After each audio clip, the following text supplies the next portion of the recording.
தம் வார்த்தையை அவர் அனுப்பி அவர்களை குணப்படுத்தினார், அழிவினின்று அவர்களை விடுவித்தார். திருப்பாடல் 107:20 வசனம். சங்கீதம் 107:20 வசனம். அனைவருக்கும் இந்த புதிய மாதம் ஜூலை மாதத்தினுடைய வாழ்த்துக்களை நான் தெரிவித்துக் கொள்கின்றேன். இந்த புதிய மாதம் ஆண்டவர் உங்களை அளவில்லாமல் ஆசீர்வதித்து உங்களுடைய தேவையெல்லாம் சந்தித்து உங்களுடைய நோய்கள் எல்லாம் குணமாக்கி ஆண்டவர் உங்களை விடுதலையின் பாதையிலே கர்த்தர் உங்களை நித்தமும் வழி நடத்தி காப்பாராக.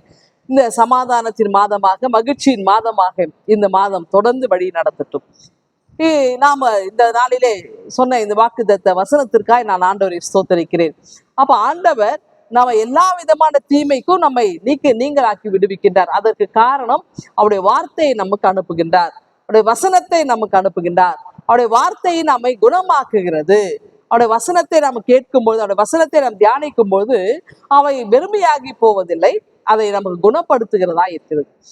அதுக்கு ஒரு உதாரணம் பார்த்தீங்கன்னா, ஒரு கிராமத்துல இந்த இயேசுவை அறியாத இடத்துக்கு ஒருத்தர் ஊழியத்துக்கு போறாங்க.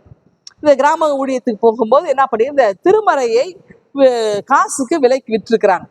ஏன்னா ஒரு சில நேரம் இலவசமாய் கொடுக்குற ட்ராக்ஸ் எல்லாம் வாங்கி கீழே போட்டுறாங்க. அதனால ரொம்ப குறைந்த விலைக்கு நம்ம திருமறையை நம்ம கொடுக்கணும்னு சொல்லி நம்ம 50 ரூபாய்க்கு ஒரு புதிய ஏற்பாட்டை ஒருத்தர் வித்துருக்குறாங்க. அவங்களும் என்ன பண்ணியிருக்கிறாங்க, அந்த புதிய ஏற்பாட்டை வாங்கி இருக்கிறாங்க. காசு கொடுத்து ஒரு அம்மா இது எப்படியாவது இந்த பைபிள் வாங்கணும் அப்படின்னு சொல்லிட்டு என்ன பண்ணியிருக்கிறாங்க, வீட்டில் இருந்த அந்த காசை எடுத்து வாங்கிட்டாங்க. வாங்கிட்ட உடனே பைபிள் வித்துட்டவங்க போயிட்டாங்க, ஊழிய முடிஞ்சு போயிட்டாங்க. இப்போ அந்த வீட்டினுடைய அந்த அம்மானுடைய கணவர் வந்துட்டார். வேலைக்கு போனவர் வந்த உடனே அவர்கிட்ட இந்த பைபிளை காட்டுறாங்க. காசு எங்கன்னு, 50 ரூபா வீட்டுல இருந்து எடுத்து வாங்கிட்டார். அப்போ அவர் சொன்னாரு, எதுக்கு இவ்வளோ காசு கொடுத்து வாங்கினேன், நம்மளே கஷ்டத்துல இருக்கிறோம், ஏன் இந்த பணத்தை நீ வீணாக்கிட்டேன்னு அந்த அம்மா பயங்கர திட்டார்.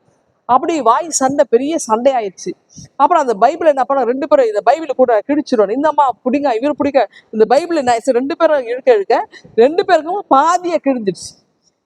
இந்த அம்மாவுக்கு ஒரு பாதி, அந்த ஐயாக்கு பாதி. அப்போ அந்த பைபிள் 2ஆக்கப்பட்டுச்சு.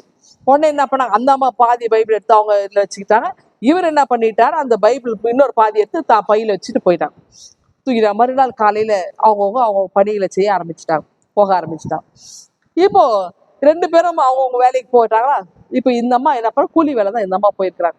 கொஞ்சம் நேரம் கிடைக்கிற நேரத்துல இந்த அம்மா என்ன பண்றாங்க, பைபிள் எடுத்து வச்சு உட்கார்றாங்க, படிக்கலான்னு உட்கார்றாங்க. பார்த்தா அதுல பாதி தானே இருக்கு. இது ஒண்ணுமே புரியல.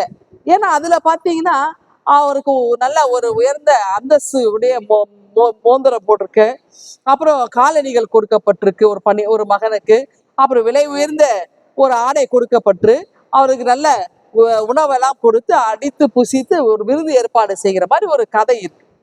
இவங்களுக்கு இது ஒண்ணும் புரியும், என்ன கதை இது, யாருக்கு கொடுத்தாங்க விருந்து, என்ன மோதிரம், ஏன்னா எதுக்கு மோதிரம் அணிவிக்கப்பட்டு, எதுக்கு நல்ல ட்ரெஸ் கொடுத்துருக்குறாங்க, ஒண்ணுமே புரியல. யாருக்கு அணிவிக்கப்பட்டது, அவனுடைய ஏன் அவன் பாவத்தை மன்னிச்சாங்க, யாரு அப்படின்னு முதல் பகுதி வேணும்னு இவங்களுக்கு ஆசை. இந்த நேரத்துல அவரு அலுவலகத்துல வேலை செஞ்சுட்டு இருந்தாரு. அவரு என்ன பண்ணிருக்காரு, அவருக்கு அந்த வெளியில உட்காந்து ஒரு வேலை செஞ்சுட்டு இருக்கிறாரு, சின்ன வேலை தான் அவருக்கு. அப்ப அவரு என்ன பண்ணிருக்கிறாரு, அந்த டைம் கிடைக்கும் அவரும் அந்த பைபிள் என்னதான் இருக்கு இதுல பாக்கலாம்னு சொல்லி பாதி எடுத்து அந்த கடைசி பகுதியில எடுத்து பாக்குறாரு. அதுல என்ன இருக்கு, அந்த அந்த இளைய மகனுடைய அந்த ஓமை தான், வேற ஒன்றும் இல்லை. அதுல உன்னுடைய கூலிக்காரரில் என்னை ஒருவனாக எடுத்துக்கொள்ளும் அப்படின்ற ஒரு வசனம். அப்போ தன்னுடைய தகப்பன் எடுத்த கெஞ்சரா. அப்போ இவருக்கு என்ன கேள்வினாக்கா, அவங்க அப்பா மன்னிச்சாரா மன்னிக்கலையா, ஏத்துட்டாரா ஏத்துக்கலையா. அப்போ இவருக்கு ஒரு கேள்வி. அந்த அம்மாக்காங்க ஏன் இவனுக்கு இந்த விலை உயர்ந்த ட்ரெஸ் கொடுக்குறாங்க, அப்போ இவருக்கு இது. அப்போ 2 பேருக்கு ஒரு ஆவல். அப்போ இது ஒரு பெரிய ஒரு இது என்ன நடந்தது அப்படி 2 பேரும் வேகமா தன்னுடைய பணிகளை முடிச்சுட்டு வீட்டுக்கு வராங்க. வந்த உடனே இந்த 2 பிரிச்சாங்க பார்த்தீங்களா, அதுக்கு முந்தின நாள் கிழிஞ்சிச்சுல, இந்த 2 பைபிள் அது பிரிஞ்சு போன அந்த 2 பாகத்தையும் ஒன்னா சேர்த்து வச்சு 2 பேரும் அதை படிக்கிற, 2 பேரும் சேர்ந்து அதை வாசிக்கிறாங்க. அப்ப 2 பேரும் சேர்ந்து வாசிக்கும் பொழுது அது உண்மையிலே மிகப்பெரிய ஒரு அர்த்தம் அவங்க கொடுக்குது. பாருங்க, அந்த 2 பேரும் இணைந்து திருமறையை வாசித்ததுனால அந்த வார்த்தை வசனம் அவங்களை உயிர்ப்பித்தது, விடுதலை கொடுத்தது, குணமாக்கியது, பிரிவினையிலிருந்து அவங்களுக்கு விடுதலை கொடுத்தது, கோபத்திலிருந்து சண்டையிலிருந்து அவங்களை மீட்டருளியது. அப்படி என்றால் ஒரு வார்த்தை வசனம் மிகப்பெரிய செயலாற்றுகிறது. அப்படி என்றால் ஆண்டவர் நமக்கு இந்த மாதத்திலே அவருடைய வார்த்தையை நம்பி நீங்கள் எந்த காரியத்தை நீங்க செய்றீங்களோ அந்த காரியத்தை ஆண்டவர் உங்களுக்கு லகுவாக மாற்றி கொடுக்க போகிறார். ஆண்டவருடைய வார்த்தையை நீங்கள் ஆண்டவருடைய வசனத்தின்படி நீங்கள் செயல்படுங்கள். ஆண்டவருடைய வார்த்தையை நம்பி நீங்கள் இந்த மாதத்திலே உங்களுடைய பணிகளை நீங்கள் துவங்குங்கள்.